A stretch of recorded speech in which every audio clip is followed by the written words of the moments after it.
this is really why we actually assembled the spiders today to celebrate Alpha Romeo spiders, is the 4C. The 4C was released.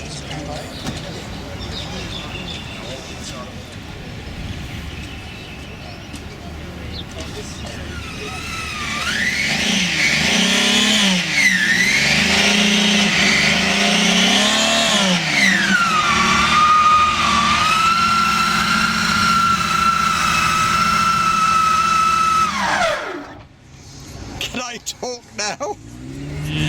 I can listen now. Oh dear. I'm sorry to see you've... Thanks, Augustin. That's fantastic. May I hear your name, please? Augustine. And this is a 1928. 28. 1500. Is it GS? Hey? GS? Transport? 1500.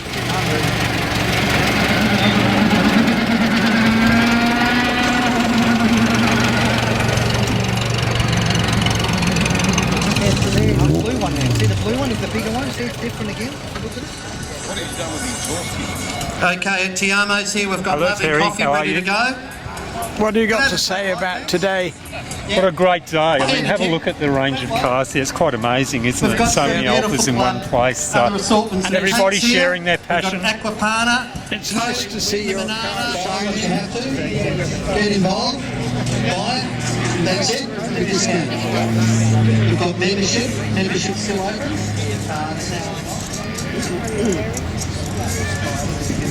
It's actually a 1911 Fiat. But we'll call it an honorary ALFA, and I'll put a sticker on to that effect. Your mic's gone.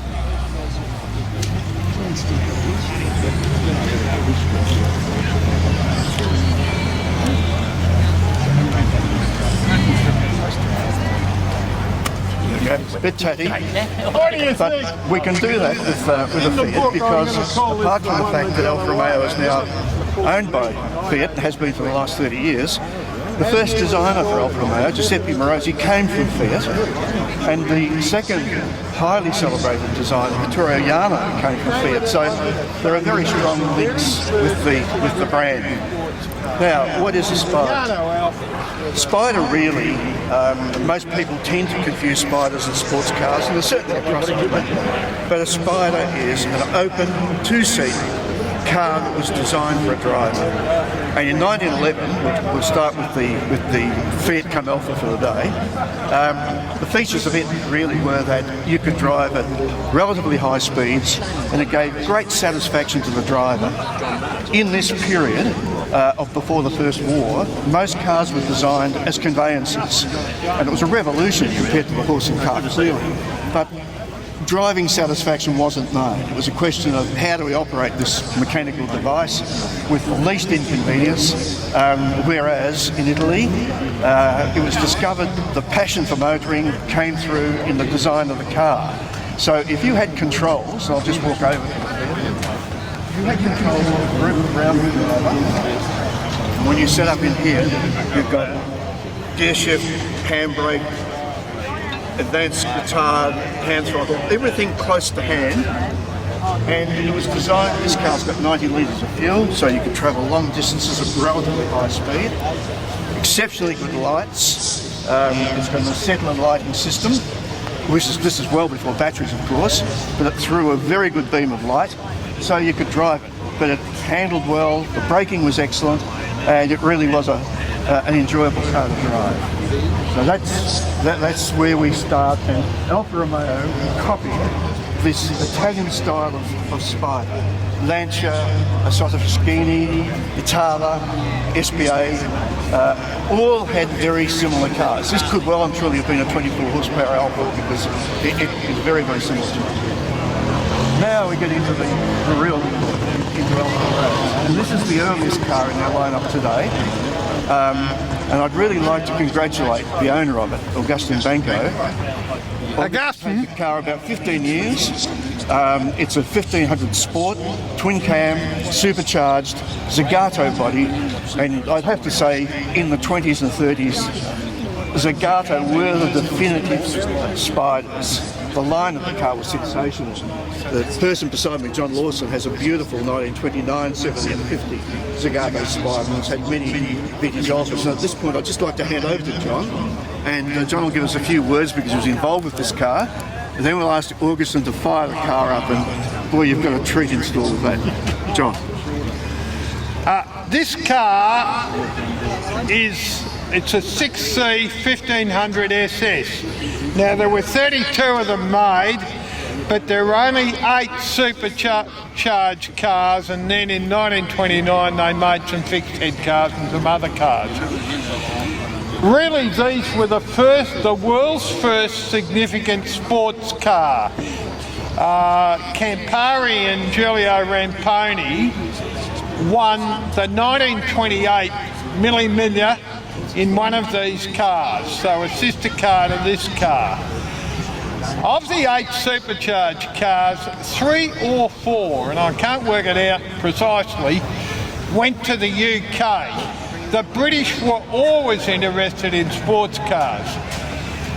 This car was far and away, when they went to the UK or when they were made in 28, as a road car, they were the best car. Typical, it was the first Jarno, when he left Fiat and joined ALFA, he designed the P2, which was a 2-litre racing car, but then he designed the 6C 1500, and the 6C 1500 SS was by far the best car, 1500 car at that time. The cars were gradually overtaken by bigger engine cars. I've had the Mrs. Jones car and quite a few cars. I've known this car for about 40 years. The car had 2 registrations which we've traced in the United Kingdom, and it belonged to a bloke in Guildford in Surrey who I used to swap 2300, 2500 bits with. And anyway, eventually I owned it and Augustin now owns it. I would never have restored it the way Augustin has it. It's such a credit to him. It's absolutely immaculate and it's accurate in every detail. So here is a car, as I said, they were the world's first sports car. Up to the 50s, nothing could touch them. The NGTCs and what people drove around in, they were nothing compared with this car. So Augustin should be congratulated beyond telling. As somebody who's owned more than a dozen pre-war Alphas, including this car, but not in this condition, I just take my hat out. This is the best restoration I've seen of a historic car, and it's a very important car. Now, Barry Edmonds and I intend to write, with a bit of help from David and others, the history of old Alphas in Australia. Having owned almost half the pre-war Alphas that come to Australia, and having just written a book on Delage in Australia, I'll do the pre-war stuff up to 2500 and the Rickard cars and so forth, but the Jarno cars particularly, and Barry will do the post-war stuff. So congratulations, Augustin. This is a fantastic effort. It's very good. Thank you very much, John. Now, we've got a treat in store here because Augustin is going to fire the car up for us. Now, I won't need to say any more. Just have a listen. Yes, yeah.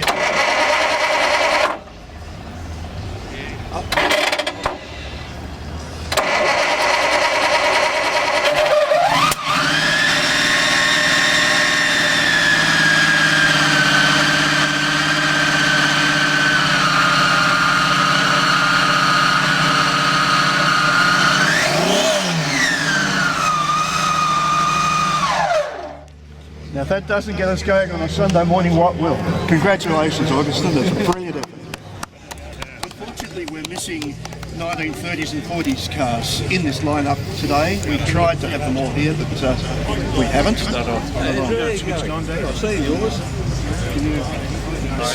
Or 40s car, but I can describe what happened after with the evolution of the 1500 and the 1750. There was a 6-cylinder 2300 and 8-cylinder straight 8 supercharged cars. Absolutely superb vehicles. And we do have examples in Australia. John Lawson has a beautiful supercharged 2300 milli car, for example. But what we do have now the new era of Alpha Spiders, which commenced with the Giulietta. The first one is a 750 series, and then we have the 101, which followed on from it. Now, they were regarded at the time as little jewels. Mid-1950 was when the first 750 Giulietta Spider was produced. We also had a coupe version and finally a 4-door saloon. But where is Barry? Can we talk about Barry? No, Mike. You're a new owner of the Giulietta Spider. Yes. And tell me what really appeals to you most about this Spider.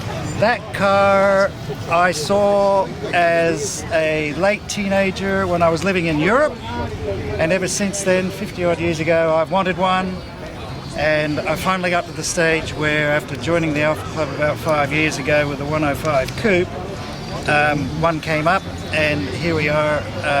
I think I picked it up in Brisbane in July.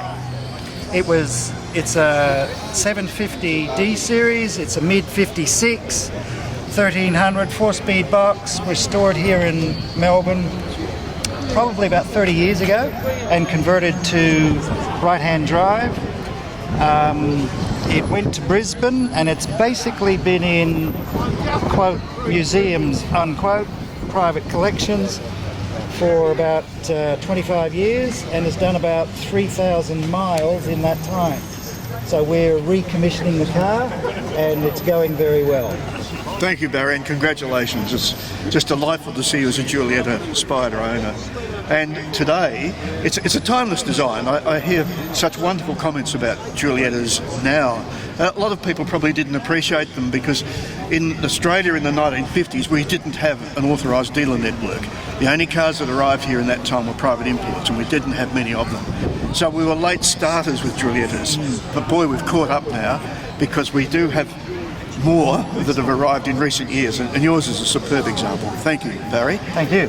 Now, next door, we have the next version of the Giulietta Spider, which is the 101 series. And good morning. Would you like to have a word about your beautiful car? I think you know that car a lot better than I do. Well, I had the pleasure of being involved in its restoration. It came from America. A friend of mine found it, and it was a painstaking restoration. And you can see by the superb condition, it's a credit to you.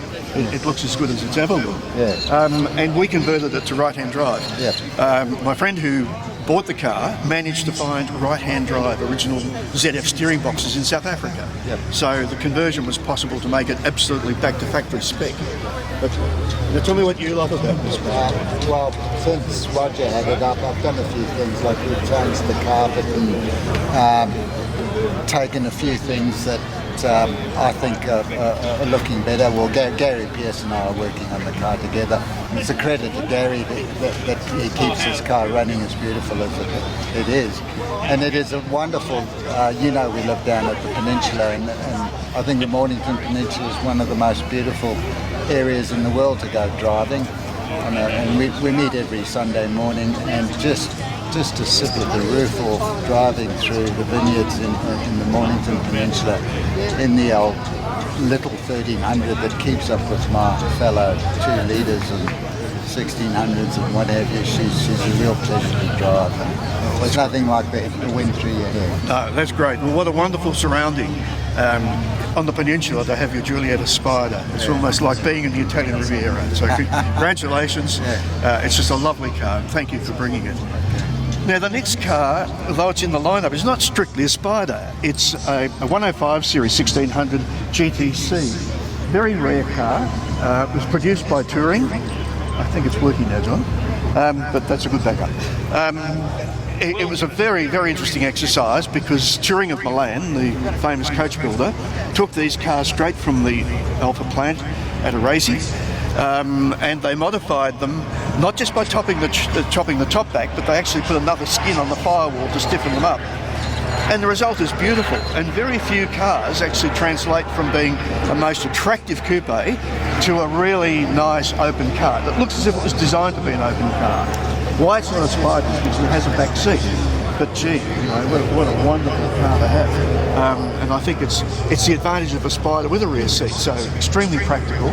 And again, a credit to Gary Pearce, who was involved, and is involved with lots of these cars, I might say, but was certainly involved with bringing that car right up to the pristine condition that it is. So well done, Gary.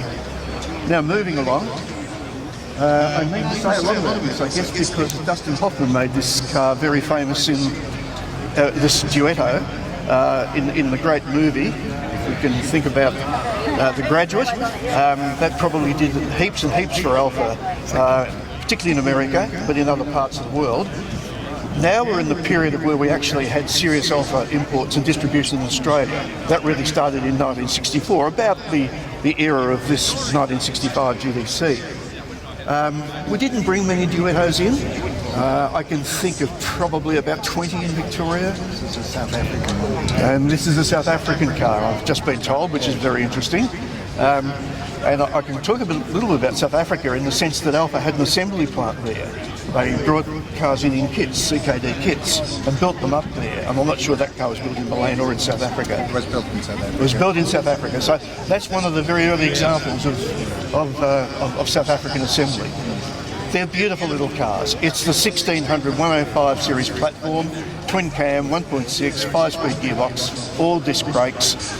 One piece for an open car, absolutely remarkably tight, and a very clever hood design. You can actually pull the hood up the back with one hand. You can't the Julietta, I'm afraid. But she's a pleasure to drive. Yes, fabulous car to have, and the promotional value that it had out of the film, Dustin Hoffman, in my opinion, was very well deserved. Now that was the beginning of a series of 105 series Spiders that went until Australia 1976, but they kept running until the mid-80s, later actually, 89-90 was the fourth series in Europe, and some that went to America. So moving quickly along, the next car we have is a 2-litre version of the Spider, and this one is an American version with the rubber bumpers, and they were designed to meet the American design rules at the time. But 2 litres, squared off tail, still pin and farina, where I should have said the GTC is Bertone. So we went pin and farina from the Giulietta, the GTC is Bertone, back to pin and farina for the Duetto, and then these cars right up to this beautiful last Series 4 Spider on a 105 series platform, all 2 litres. Now they did evolve. They became a little bit quieter, a little bit more comfortable, more creature comforts, but the true character of an ALFA Spider, which I described starting with the 1911 car, of being a driver's car, responsive to the steering, having all the controls at your fingertips, really giving driver enjoyment, that was remained as a pure component of, again, pin and farina. Very avant-garde, can I say, with that distinct wedge. I don't think anybody copied this style. It was quite uniquely Pininfarina and ALFA's. And you can see the lineup of cars as this series evolved. Although it's front drive, again, those wonderful handling characteristics were retained. Beautifully sweet engine. There were 2 versions, 4-cylinder and the Busso V6. And do we have an owner of one of these cars here I can have a quick word to? He's coming to. Ian, sorry to interrupt your photography. Can you tell me a couple of things about why you like your Spider? Oh, it's just brilliant. It's just brilliant. Just brilliant. I think it's very well balanced. It's actually got the twin spark engine in it, and they really thought it through. Some of the ones with the V6 engine are a little bit nose heavy, so these tend to handle a little bit better, and they're very responsive. Testing. Sorry, we're on the blink. There we go. You want me to start again? Well, yeah, wherever you'd like to. Well, this is a twin spark. No, it's not working still. Sorry, you've got to speak right. This is a twin spark, and it's quite powerful, and it goes very well. and it's fun to drive. And as some of the later ones had the slightly bigger engine, but these are fairly balanced, very well balanced, and it's just a ball to drive. It's fantastic, a real blast. Well, thank you. They're good comments. And I take your point about the balance, because one thing that Alpha's done very well over the years is get a good balance of power and cornering, grip and feel. You're right, the V6 is a bit heavier in the front. It has obviously got more power. But there's something nice about a car where everything comes together and there is that lovely balance between power and cornering and driving ability. Thank you for that. It's lovely to see your car. Now, moving along, I think this is the V6 version. Is the owner here? Yep. Oh, good. Sorry. Good morning. Please tell us about your lovely Spider. It's a 3-litre V6, and I've had it for about 3 years, and it's just a delight to drive. Lovely, smooth, right through the gear range. Six gears, and terrific, great vision. Drive it every now and again. Oh, that's great. What I should mention about the V6 is this was the true Alpha Busso V6, as we call it, designed by engineer Busso. It started life in all things a four-door saloon called an Alpha 6, found its way into the GT V6, then it went into the 75. So it's an engine that had an extraordinarily long life, and it was in 2-litre, 2.5, 3-litre version, and the very ultimate one became 3.2 litres, which was fitted to GT, for example, was the coupe. Yeah. But a beautiful sounding engine, and I think that's one of the great delights. Just listening to that engine working is something else. So I think you've got a lovely car, and you obviously do look after it well. Yeah, I do. Thanks, Dave. Thank you. Thanks. Sorry, we were all the technology changes, all the design changes, but retain the essence, the true ingredients of an Alpha of a Spider in their cars. And I think you can only be described as passion from the engineers and designers who really do understand what a Spider is and what a sports car is, to be able to do that, because very, very few can. Do I have somebody from Gary who'd like to talk about the 4C Spider? Anybody? No, I've got Gary's over here. I'd like to thank you for the support of the advisors and the company in general. And thank you very much for having this car along for us. The ultimate I'm sorry.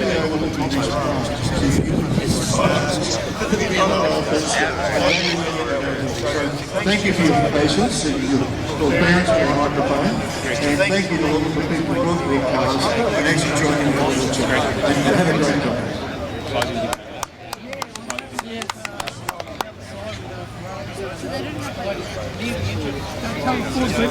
Yes, not exactly.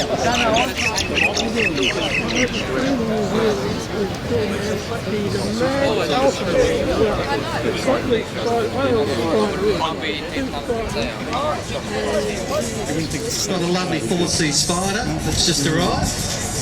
I'm heading to get a coffee. I haven't had one yet. Good luck. In between the 105 Classics and a historic showcase.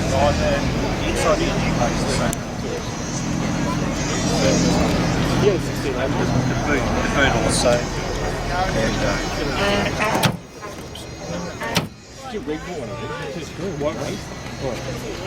Bought it. It was a 1600 or 1750 one, right?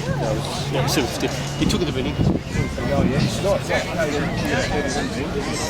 They are the sponsor of our Wash and Shine.